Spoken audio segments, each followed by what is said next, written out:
Kansas City, for the fourth time in the last 5 seasons, will represent the AFC in the Super Bowl that's coming your way in 14 days on CBS. Unbelievable stuff in the first half from Kansas City. That game plan next to infallible. 17-7 was your halftime score, and then just as they did all season long, they put this game in the hands of the defense, and the defense answers the bell. The entire season long, Kansas City's defensive unit has not allowed a team to surpass 28 points, just 10 on AFC Title Sunday from the Baltimore Ravens. The top seed falls, Kansas City moving on.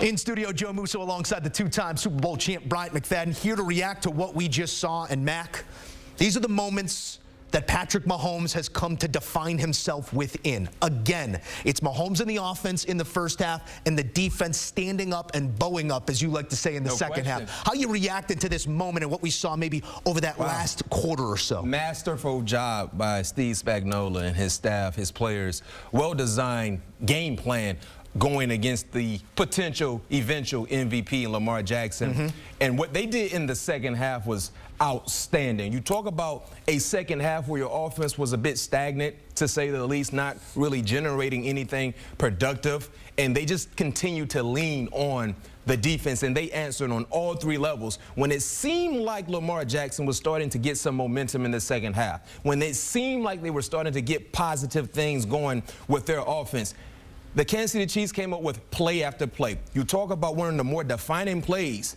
for me defensively for Kansas City. Right there, you see on the video right there. That's 7 points. But just the hustle, the effort of getting to the football allowed a huge game-changing turnover to happen when you basically took 7 points off the scoreboard. Heck, even if you talk about not being able to, score that touchdown for Baltimore, you're still in prime field goal range also. So the plays like that led to the Kansas City Chiefs being able to do something that we've seen over years past, get to a Super Bowl. I mean, the defense was one of the main reasons why they had a successful season in a moment where they weren't going too far.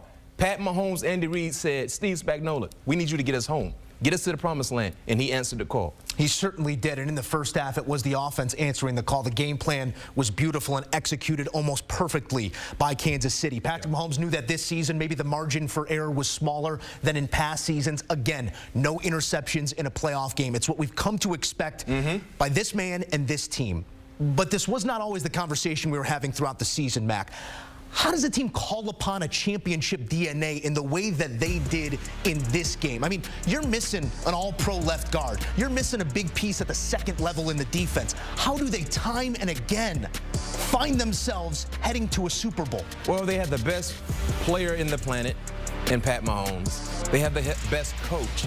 And just think about all the continuity they have on their roster, from the coaches to the players. Guys that have been in this moment for quite some time. They understand the moment. They understand the magnitude and what needs to be accomplished to get to where you want to go. And they just made timely plays. And that's the thing about playoff football. If you have aspirations of getting to the big dance, you got to play mistake-free like football. Baltimore did not do that. Baltimore defensively gave their offense chances. But anytime you're playing against Pat Mahomes and Andy Reid, home or on the road, if you have 3 turnovers and expect to win, and 2 turnovers happen in the red zone, good luck. Good luck. You have a better chance of winning a lottery ticket than winning the ball game. Under those circumstances, when you're playing against a team like the Kansas City Chiefs. It was impressive, and the game plan of the first half had a lot of Travis Kelce in it. Oh, no question. As he now has the most receptions in postseason history. He led the way here, 11 on 11 for 116. So no drops in this game for Travis Kelce. And remember, Pat Mahomes was 10 for 10 in the first quarter. Talk to me about the Ravens, because we're looking at some of the blemishes on the scorecard per se in this moment. I mean, this was the most unstoppable force in football. Where did you see the disconnect in this game? Well, in the first half, defensively, I was a bit surprised to see how, complacent they were on the defensive side. The Baltimore Ravens, throughout the entire season, one thing you can count on with them, they're going to bring pressure defensively. They're going to bring exotic blitzes. They're going to disguise things in the second and third level, and they're going to make you think and confuse you and put pressure on the opposing quarterback. In the first half, we didn't see that. We saw Pat Mahomes, by time, with four rushers and then just execute in the passing game. But in the second half, what did we see? We saw pressure coming. Yeah. And that pressure rattled Pat Mahomes. That pressure made Pat Mahomes get off his mark. That pressure made Pat Mahomes get outside the pocket. And that's why we didn't see 1 point. Think about this. We didn't see 1 point in the second half from the Kansas City Chiefs. So when you talk about what changed, what adjustments the Baltimore Ravens made, well, they made one of the bigger adjustments I was waiting to see in the first half. Bring pressure. They're not a defense that sit back and play generic zones. They're a defense that play man-to-man in the back end or some type of zone fire concept, and they're bringing more people than you can block. And oftentimes, those guys get home. They got home in the second half. I believe if we would have witnessed a similar like game plan in the first half that we watched in the second half, I don't know if they would have scored 17 points. And those are the small adjustments or game plan strategies that either you have already involved, that you have to make, and hopefully it's not too late. Unfortunately for the Baltimore Ravens, that second half adjustment was phenomenal, but they needed some of that same second half success in the first half. And because of all of what you just said there defensively, we saw long, extended drives by Patrick Mahomes, 44 plays to just 22 by Baltimore in the first half. Time of possession was 9 minutes for Baltimore, 21 minutes for Kansas City. They really stated their claim to the lead and then never gave it up because of that defense. This was a step forward for Baltimore, no doubt about it. It's been a while since they'd been back on a championship Sunday. Lamar Jackson, following that massive contract, shows up, shows out, and proves he was worth every single penny. He did have receiver help in Zay Flowers. They did have pieces that they did not have in past years. What does this mean for a guy like Lamar Jackson to get to this moment and taste defeat? I mean, nobody's gotten past Patrick Mahomes in the playoffs, not named Tom Brady or Joe Burrow. So you're not alone in your failure here in falling short. But I don't think the season's a failure. What did you make of this year and the growth of Lamar Jackson? It's a great year.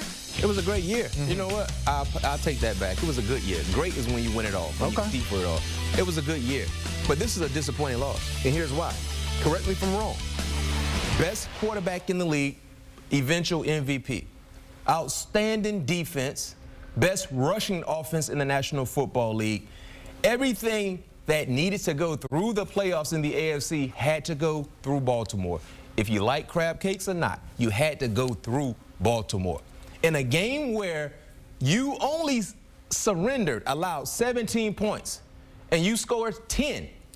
You scored 10. That's unacceptable. For this offense that has been flirting in the 30s, when you talk about scoring average, you have to find a way to get more, and that's the issue. Yes, it was a good year, but the fans, the players, they had their eyes set on a bigger prize, and unfortunately, they didn't play their best game today. And with that failure, a whole lot of history on the Kansas City side as they allow under 28 points in every game this season. First team in NFL history to meet that mark 20 weeks in a row. It's been done 19 weeks in a row by 6 other teams. 20 straight weeks, 28 points or less. The defense standing up in the second half of this one as Kansas City looks to become the first repeat champion since the Patriots back in the early aughts, and they'll have that opportunity in 2 weeks at Super Bowl 58 on CBS. We got plenty more coming here on Postgame as the Big Red Machine churns out another. We'll take you to the podium for the trophy presentation for the AFC champs.